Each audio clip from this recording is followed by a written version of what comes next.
Je suis éditeur à Marseille et aussi je suis historien. Enfin, j'ai fait un doctorat d'histoire. Je me suis beaucoup intéressé à la manière dont on a écrit l'histoire en France après la Révolution, dans la première moitié du 19e siècle.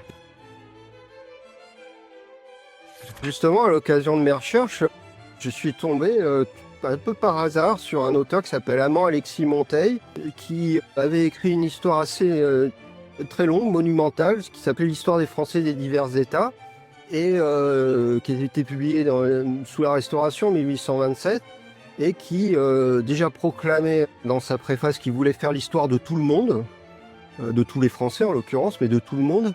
Et en plus, ce livre, dans le livre, je me suis rendu compte qu'il avait vraiment tenté de le faire.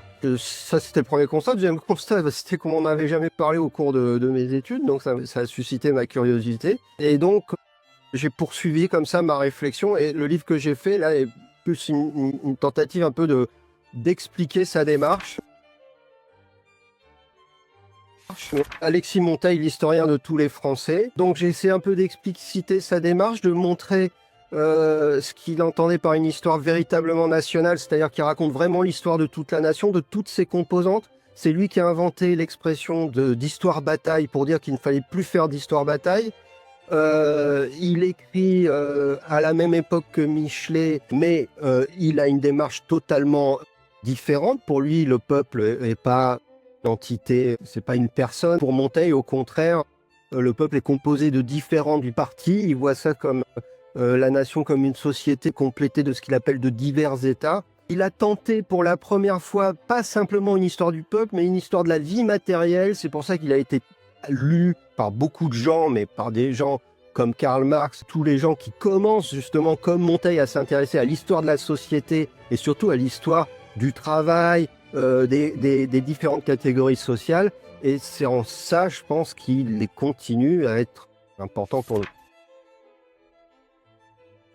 En tant qu'éditeur, je continue à éditer des livres qui parlent de Marseille de manière différente, mais bon, je veux aussi publier des livres qui parlent d'histoire plus généralement et plus spécifiquement centrés autour de personnalités qui racontent une époque. C'est le cas du livre que j'ai écrit moi-même, dont je viens de parler. C'est aussi le cas d'un livre sur l'arrestation du nageur Nakache, le nageur juif qui a été déporté pendant la guerre.